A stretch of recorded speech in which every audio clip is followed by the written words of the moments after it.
aí, Titi na área. Hoje com um carioca, dois carioca na mesa.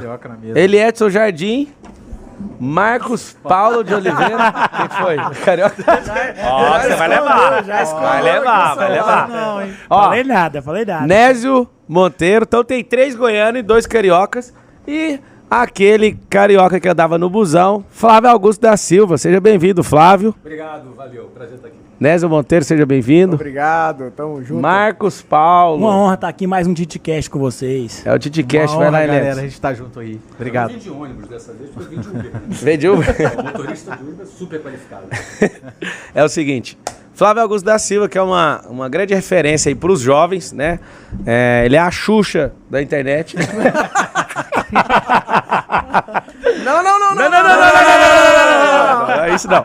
Então, resolvendo aqui a questão, uma grande parte dos jovens tem se inspirado no Flávio Augusto e é intencional da parte dele, inclusive, eu dou até os parabéns por isso, de levantar uma nova geração de empreendedores.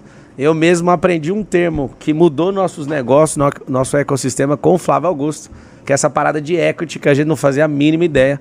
Então, antes de todo mundo começar a falar, acho que o primeiro cara que a gente ouviu falar essa coisa foi Flávio Augusto. Então, Flávio Augusto, vamos abrir isso aqui, seja muito bem-vindo. Você que domina em vários continentes, você que é um brasileiro que brilha nos Estados Unidos, em Portugal, na Austrália, em tantos lugares, mas na internet agora você brilha em tantos outros lugares, né? Mais uma vez, seja bem-vindo, é uma honra. Eu queria saber o seguinte, quem foi que te ensinou esse negócio de equity? Ih, rapaz, essa coisa de equity levou um tempo para aprender também. Eu comecei a empreender meu primeiro negócio em 1995 e eu só fui ouvir falar que isso existia em 2008. 2008. 13 anos depois. Depois de empreender. Eu trabalhei 13 anos depois, eu estava jogando qual é o jogo, né? O jogo do lucro, o dividendo. Caixa. O jogo do caixa. Não é? O que é muito bom. Né? Então, se eu der um passo atrás, eu vou dizer que existe o jogo do salário. São fases, né? São fases. O jogo do salário, você trabalha para ganhar um salário. O jogo do dividendo é quando você já cria a sua empresa e você vai trabalhar para gerar caixa. Tinha um outro jogo, cara, que é esse tal do jogo do equity que eu não sabia. Eu fiquei sabendo no dia que um concorrente meu, na ocasião, me fez uma proposta em 2008 para comprar a minha empresa na ocasião por 200 milhões de reais. Lembrando que em 2008, isso era cerca de 300, talvez aí, vamos pegar uns 120 milhões de dólares. Na época. Não é? E aquilo me chocou, não o valor em si. Mas o cara viu um valor que você não via. Eu comecei, cara, que jogo esse cara tá jogando, sabe? Sim. Pô, é muito dinheiro, 120 milhões de dólares, hoje seria 650, 700 milhões de reais. Uau. Muito dinheiro. Então, cara, primeira pergunta é, como ele tem esse dinheiro? Pergunta-chave. Né? Como ele tem esse dinheiro? Vamos ver aonde. Como? A segunda pergunta que eu me faço, cara, por que isso vale a pena para ele? Qual é a intenção dele? O que ele está fazendo? E eu não soube responder na minha cabeça. Eu fiz cara de paisagem, foi num almoço com o Charles, um grande amigo hoje, sócio inclusive. Eu falei, cara, me dá 30 dias para eu refletir. Pedi 30 dias para pensar. Falei, não, tudo bem, então dia tal a gente conversa. Tá, dia tal a gente conversa. Na realidade eu não queria 30 dias para pensar na proposta dele apenas. Eu queria 30 dias para entender que jogo era. Ele estava jogando. Aí você ficou indignado. Aí eu fui correr. Aí minha forma de aprender, eu fiz uma ligação, fiz outra ligação, conversei com pessoas, identifiquei quem entendia daquilo, quem poderia conversar comigo, com quem eu poderia aprender aquilo, na verdade. Fiz pesquisas e entendi que aquilo era um jogo que eu não conhecia, que era o jogo do equity. Que o equity era uma riqueza que estava no ar, ou seja, o meu negócio valia algo. Eu posso ganhar dinheiro trabalhando através de um salário, através de geração de caixa, através de dividendo, mas também, se o meu negócio gera caixa, por gerar caixa, ele tem um valor. Ele tem um valor. E esse valor pode ser vendido parcialmente ou integralmente. E existe um jogo. Eu comecei a entender por que alguém compra. Por que é bom para alguém comprar? Porque quando ele compra tem sinergia, ele aumenta o valor, ele agrega na plataforma dele, ele aumenta o equity da plataforma inteira. Ou seja, eu comecei a ver que existe um mundo que eu não conhecia. Eu neguei a proposta. Você negou? Neguei naquela ocasião a proposta. E a partir dali eu comecei a refletir, estudar e aprender sobre ela. E reestruturou todo o pensamento. Esse Charles é o Wizard. Olha pra você ver, o Wizard, certa vez, que eu tava com ele, ele falou que ele não acreditou quando ele pegou um cheque desse. Que as pessoas... É um grupo que comprou a empresa dele e eu vejo que quando o cara é picado por isso, não é a questão da grana, é a questão de que valor é esse que nem eu dou tanto valor naquilo que eu construí. Nem eu sabia que Então, eles foram picados primeiro, e aí o Flávio tá falando agora, e o Flávio é o maior picador de todos, né? Porque depois ele é um dos maiores influenciadores hoje nesse assunto, né, de equity. Eu mesmo não tinha ouvido de ninguém. Sim. E aí foi muito bom saber, porque tem um tracer. Você tem que entender que todo o dinheiro, todo o conhecimento, toda a sabedoria tem um caminho. Sim. E é muito importante a gente entender esse caminho, porque quando você vê as pessoas que aplicaram aquilo, fica muito mais fácil do seu cérebro aceitar e simplificar para você começar a viver. Você que está ouvindo esse nome pela primeira vez, vou simplificar e o Flávio pode ajudar, que ele é mestre nisso. É um saque de valor no futuro. É uma geração de visão. E as pessoas que entendem do jogo, elas olham você pelo que você está preparando agora, para onde você está apontado. Trazer o intangível para o momento. Sacar o futuro. Antecipar o futuro. Isso aí, antecipar o futuro. Quero abrir... Pode falar, Flávio. Posso ser filosófico? Desculpa. Claro. Não. Tem muita gente para agregar aqui, mas tu tocou num ponto que acho que filosoficamente é muito interessante. Sacar o futuro hoje. Se a gente for analisar, qual é o ativo que tem mais do que a gente tem, que todo mundo tem, que tem um maior valor? Tempo. É o tempo. Vida. Por quê? Porque todos nós temos um tempo e esse tempo é escasso. Cada segundo que passa é um segundo a menos da nossa vida. Sim. Todos nós vamos morrer, todos sem exceção. Sim. Todos morrem. Então, cada segundo que passa é um tempo a menos da sua vida que está passando. E quanto mais velho você fica, esse tempo vale mais. Então, olha que interessante. Se equity, o valuation de uma empresa, a avaliação de uma empresa, é a antecipação do valor futuro trazido a uma taxa de desconto para o valor presente, quando eu estou atribuindo um valor à minha empresa, vendo esta empresa e me aproprio deste valor, eu estou me apropriando do futuro. Sim. Logo, eu estou me apropriando de tempo. Isso significa que esse dinheiro acumulado representa todo o meu futuro da minha vida e que eu passo a ter ele à minha disposição agora. E de quebra e de brinde eu tenho o quê? A minha vida inteira. Sim. Que eu posso fazer qualquer outra coisa. É o bônus. Ou seja, quase que o equity, o valuation é vida. Sim. Então você está gerando vida.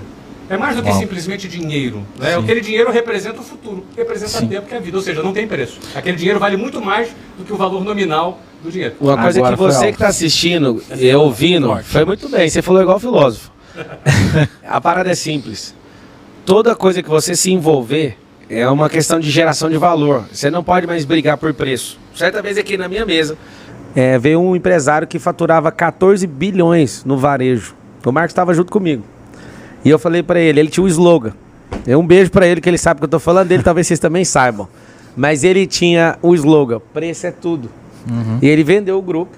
E aí ele veio aqui pregar uma ideia comigo do que fazer depois disso. Falei pra ele, nunca mais use esse slogan. Porque ele falava assim pra mim, todos os meses eu acordava com uma dívida de R$1 bilhão por mês. E eu tinha que vender muito pra pagar essa dívida. Então ele trabalhava enforcado. E aí agora eu falei pra ele, vamos mudar essa expressão, valor é tudo. Então você não tem que querer qualquer tipo de cliente e não jogue mais o jogo tradicional. Você quer jogar, você tem que saber, o esforço é maior e o retorno é menor. Sim. Depois que esse cara, a gente conectou com ele, Flávio Augusto da Silva, em janeiro, na casa dele, lá em Orlando, aconteceu algo dentro de mim. Eu saí de lá, esse negócio de ser picado, eu queria que você entendesse isso. Por que você tem que andar com certas pessoas? Quando eu fui picado, eu saquei o telefone e liguei para os 2 amigos que tinham empresas, no mesmo ramo que o meu, eu falei, eu quero comprar suas empresas. E ali a minha mentalidade Mudou. Depois que eu nem dava um pingo de valor nas coisas que a gente construiu, não dava, eu achava que não era nada demais. E aí depois a gente foi entrar nessa de medir com valuation, de entender o que a gente está fazendo, a gente mudou toda a estrutura, Flávio, e aqui publicamente eu te agradeço, porque você é um professor. Tem gente que te acha influenciador, eu te acho um professor, e eu fico pegando o seu pé pra você abrir a primeira turma, que eu sou seu aluno já tá registrado. Tem 2 alunos aqui na 2, 3, 4 alunos, eu acho que tem milhões de alunos. E a parada foi o seguinte, quando você sai picado daquilo, o jogo que você jogava parece que perde o sentido. Exato. E aí eu quero abrir pra vocês agora, aqui nesse TitiCast, pra você mirar no Flávio Augusto. Flávio Augusto, ele é um cara empolgado, ele é bom de responder perguntas, então eu quero perguntas agulhantes. Agulhantes. Não, hoje não. Eu vou Então começar aqui. Começa, né, Zé Monteiro, o homem do dinheiro. Flávio Augusto, a gente entende que tudo são fases, né? Você falou que quando você recebeu a proposta de compra, você falou, cara, da onde saiu tanto dinheiro? E você foi alcançando níveis e você vai vencendo esses níveis e aprendendo com eles. Mas como foi a virada de chave quando você viu uma pandemia, fechando todos os negócios e falando, e agora, o que eu tenho que fazer? A pandemia, eu não tenho nenhuma dúvida que foi um desafio para todo mundo, para mim, para todas as empresas, para as pessoas que trabalham. Foi um grande desafio, né, a pandemia. E para quem tinha um negócio do tamanho do nosso, quanto maior o negócio, o desafio ele é maior.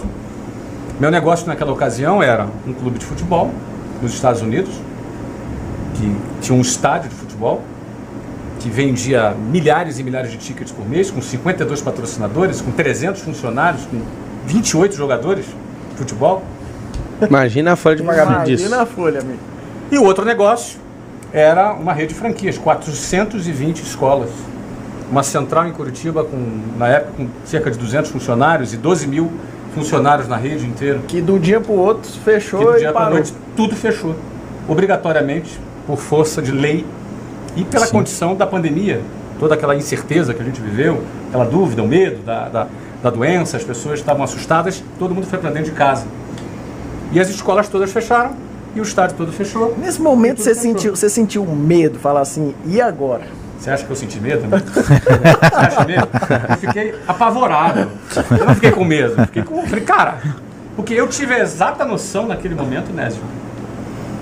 Acabou o negócio. Sim. Porque também ao mesmo tempo eu falei, não vai voltar daqui a 15 dias. Muita gente falou, daqui a 15 dias vai voltar. Cara, isso vai ficar um ano no mínimo. Eu lembro, eu achava que você era muito pessimista na previsão. Eu lembro. Aí você falou, não, isso aí vai demorar. Eu falei, esse cara é pessimista, mano. Esse cara tem que ser positivista e tal. E você acertou na A previsão. gente trabalhou muito assim, cara, não confundir Pior cenário. pessimismo com negação. Porque a gente quer acreditar. Uau. A gente quer acreditar naquilo que é legal. Mas você É sabe que ser não- otimista, mas se preparar para o pior, né? Claro, É a mas frase sua, o empresário, inclusive. ele tem que se preparar. E a frase que determinou aquela época era: espere o melhor, então Isso aí. tá aí o otimismo, mas se prepare para o pior. Sim. Então a gente se preparou para ficar um ano fechado. Eu me preparei para ficar um ano fechado. Uau. E a gente pivotou, virou, criou produtos digitais. E realmente foi a gente saiu de 67 mil alunos para 400 mil alunos. É, isso aí vai ter que virar um filme, hein? Cresceu bastante. Filme de Hollywood. No clube a gente segurou, exigiu investimento. Não existe futebol online, né? Outro sítio online, não existe. Teve que segurar, bancar. E era carinha, brincadeira, em dólar, não é? E já estava no meio do processo de venda e a venda acabou acontecendo. Ou seja, o final feliz no clube, o final feliz na Wiser. Mas eu te garanto assim, foi assustador, tá? Eu fiquei assim, com meus sentidos de sobrevivência aguçado, como se eu estivesse numa selva. Sim. Eu dei de cara com um leão, assim, faminto na minha frente. Uau. A pandemia teve essa representação, não só para mim, Sim. representou isso para muitos empresários do Brasil. Nesse período teve algum downsize em negócio seu? Teve que diminuir de tamanho por causa de despesa? Não, a gente na Wiser, no meio do ano, interessante, a gente começou a pandemia com 189 funcionários, para ser exato, quase 200 funcionários, 189 funcionários, e a gente não dispensou ninguém. Segurou. Viramos para o online. Sim. Vamos ver o que acontece. Não dispensa ninguém. Minha recomendação para franqueado, não dispensa ninguém. Quando passou 4 meses, eu consolidei. Não volta em 1 ano e meio. Era 1 ano, eu já passei para 1 ano e meio. Sim. Então, franquia, vamos agora virar para o digital. Eu criei produto digital para os franqueados venderem, para dar a eles chance de Sim. lutarem e gerar caixa também. E aí o que acontece? 50 funcionários do nosso time de franquias foram dispensados no 5º mês. Duríssima decisão. Gente boa, gente que eu gostava, mas não tinha. Porque não tinha como voltar ali. 50 foram dispensados. E a gente contratou de lá para cá 800 pessoas Uau. de tecnologia, atendimento a cliente, Porque cresceu para porque 400 mil. cresceu para a Uau. parte de EdTech. A gente virou uma empresa de tecnologia. Então a gente Era uma começou empresa de com ensino. 189 funcionários, reduziu para 139 e hoje tem quase 950 funcionários. Uau.